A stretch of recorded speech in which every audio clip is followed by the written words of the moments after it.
So like before in the high intensity and short duration exercises, where phosphocreatine supplements are taken, athletes can ingest more glucose in the forms of drinks or possibly edible gels to increase the amount of glucose in their liver and muscles. This is to try and help prolong the amount of time an athlete can continue to do exercise before they feel any effects of fatigue. Using the same graphs that we looked at in the maximum intensity exercise and short duration, we can look at an athlete's epoch whilst partaking in moderate intensity exercise with a moderate duration as well. First, the rectangle would be bigger since the duration is greater than the previous. So this rectangle here would probably extend out to about here because of the increase in the duration. However, like before, there would also be an initial steep increase as the athlete begins to intake more oxygen because of the beginning of exercise. This increase would continue for longer, again because of the increase in duration. The O2 deficit would have also increased, once again due to the duration. Once the event has finished, the athlete must now recover like previously. However, the lines for the alactic component and lactate acid component would look different. There would still be a lactic recovery component because the athlete would have had to have initially used the ATP and PC systems at the start of the event. However, after the initial 10 seconds, the athlete would have begun to use the lactic acid system. The lactic acid system falls under the lactic acid slow recovery component. Also, since the lactic acid system was the dominant energy system due to the intensity and duration, the area marked B on the graph, D on the graph would be bigger than previous because the lactic acid system was the more dominant system, whereas before it was the less dominant system. Hence why on this graph it's the shorter part of the recovery. But like I was saying, as now it's a longer duration and the lactic acid system is more dominant, it will probably stretch up to about here because it's the more dominant system. After exercise, our VO2 intake doesn't just suddenly decrease and return to resting levels. As you can see from the graph, it gradually decreases over time till it once again reaches resting levels. So it doesn't just all of a sudden drop down like you would perfectly. It slowly decreases, or after this type of duration, it would slowly decrease. The reason for this gradual decrease is that after exercise, our muscles still need oxygen, especially our heart. During exercise, heart rate obviously increases, and then after the event, the athlete's heart rate would still be high. Muscles need oxygen to work, so therefore the heart would need to keep on pumping enough oxygenated blood around the body, carrying hemoglobin to the muscles. The athlete's VO2 must continue to be high. The VO2 decreases in relation to our heartbeat as the heart rate decreases and returns to resting levels. So can our VO2 intake. Lactate isn't actually bad for our bodies like most people think. It's the hydrogen ions in the lactic acid that cause people to experience pain during exercise. The lactate is actually quite useful. The lactic acid is produced during exercise and can be reused and converted back into glucose. This is done by a cycle called the Cori cycle. Glucose is initially broken down into pyruvate, which is then converted into lactate or lactic acid. This process is known as glycolysis. However, the lactate that is produced can be converted back into pyruvate by being transported in the blood to the liver. This pyruvate is then converted back into glucose, which can then be transported to the muscles where it can then be used to make energy. This reversal process is known as glyconeogenesis. After a heavy training session, an athlete can feel the effects of it a day or maybe even 2 days later. This is called DOMS. This stands for delayed onset of muscle soreness.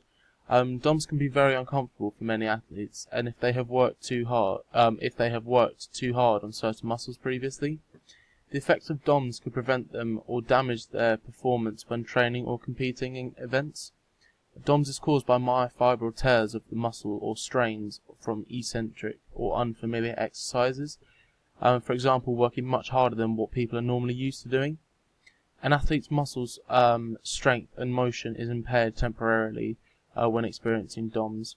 A way to try and reduce the effects of DOMS or reduce the amount of time that it affects you is by using light movements and passive stretches. So looking at the RER graph again, like we did previously, looking at moderate intensity exercise with a moderate duration, we can look at the fuel usage for an athlete when undergoing submaximal intensity exercises with a short duration. This type of exercise will, like before, use carbohydrates. However, in submaximal events, an athlete will also need to use another fuel source in the form of fats. This is because of its low duration and submaximal intensity. On the RER graph, using two fuel sources will give submaximal exercise a reading of around 0.7 on the graph. So up here, as you can see. Using two fuel sources will therefore mean that they will also be using two energy systems. And using two energy systems will mean that more waste products are produced.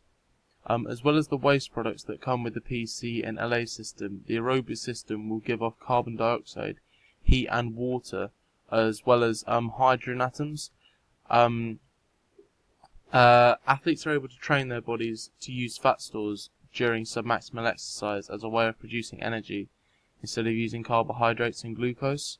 Our fat stores are much larger, so we'll be able to produce more energy for a longer period of time compared to when we use glucose. This is much more beneficial for the athlete, as it will allow them to run for longer and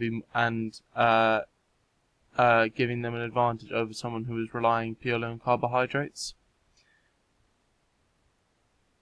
Just as in exercise of a moderate intensity and duration, in submaximal exercise, an athlete's glycogen stores will also deplete. However, because of the increased duration of the event, the athlete's glycogen stores will deplete even more during submaximal exercise.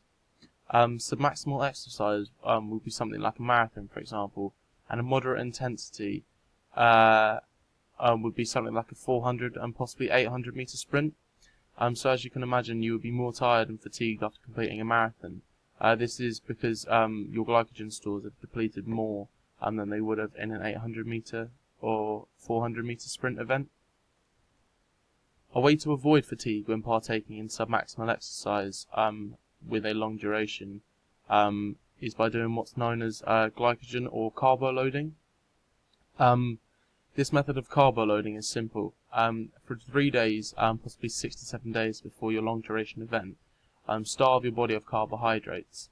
So as you can see here, this is your normal carbohydrate intake, and then this is the plummet here, and then this point here is the 1 to 3 day starvation of carbohydrates. So then after this 3 day period, you will then consume lots of carbohydrates, which is this sudden spike here. Then what will happen is that the body will take as much energy from these carbohydrates as possible and store them away in case the carbohydrates need to be used, in case the body is once again starved of carbohydrates. So now our body has a very large consumption of carbohydrates within it, and a lot of it is stored away as well, meaning that when we come to exercise in these long duration events, athletes will have greater stores of carbohydrates, therefore meaning they have more energy, meaning that the end result is that they can exercise for longer periods of time. Using the same graphs as we have done for the previous two, I can give an example of an athlete's epoch when undergoing submaximal exercise that has a long duration. First, again, like last time, the rectangle representing the VO2 for a perfect athlete would increase even further than it did last time, so this rectangle would probably stretch out here, possibly even further, because it's a marathon, therefore meaning it has a really long duration.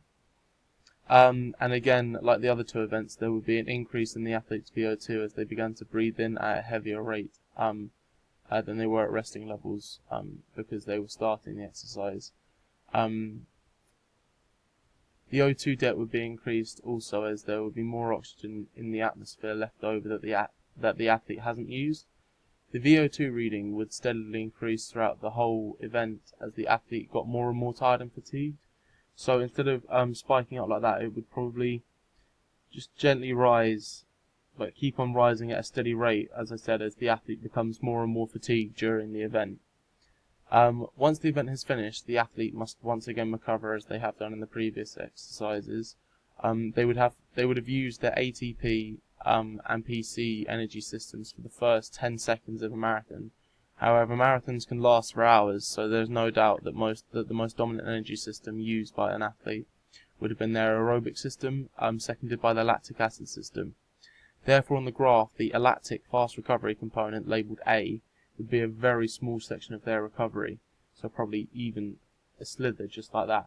And their most dominant system would be their aerobic and lactic acid system, which would be the point labelled D in the graph, and that would probably take up probably good 90% of their, possibly even more, possibly even 90% of their recovery. So the D would stretch far out, and the recovery would be very long and can take up between 2 and 48 hours. So like I said on the graph, this would stretch out very far because they would need to recover a lot because they've used up a lot of energy, and they are very fatigued after this exercise. Once again, there will be metabolic demands because the muscles still need oxygen, especially the heart, because during the exercise the heart rate obviously increases, and after the exercise the athlete's heart rate would still be very high, and the muscles still need oxygen for them to work, because obviously your muscles aren't just going to stop working, so the heart needs to pump around oxygenated blood to the muscles. The VO2 will continue to be high because they're still very fatigued afterwards. The VO2 decrease is in relation to the heartbeat. As the heartbeat decreases the resting levels, the VO2 can do the same. Athletes can go under what's known as intermittent training. So this is where they start off doing an exercise and then they have a resting period. Then they continue to do exercise, have another resting period, and so on and so on.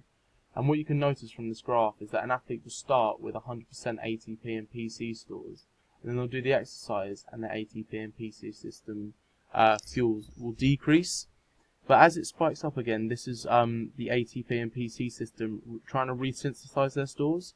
But as you can see, this is still lower than what they had because they haven't fully resynthesized. And then as they start exercise again, it once again depletes their stores. But as you can see again, the depletion is even further than it was on the first run.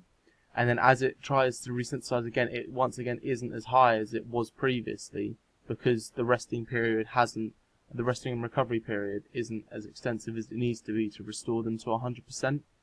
And then as again this continues to happen and the recovery isn't quite adequate enough for them to restore the ATP and PC system fuels to 100%. Polarization occurs in the membranes of the axon. Within the membrane is what's called sodium and potassium gates. What happens here is that the potassium and sodium travel through each of their gates. However, through prolonged periods of exercise, some potassium is lost and therefore not as much potassium can travel through the potassium gates.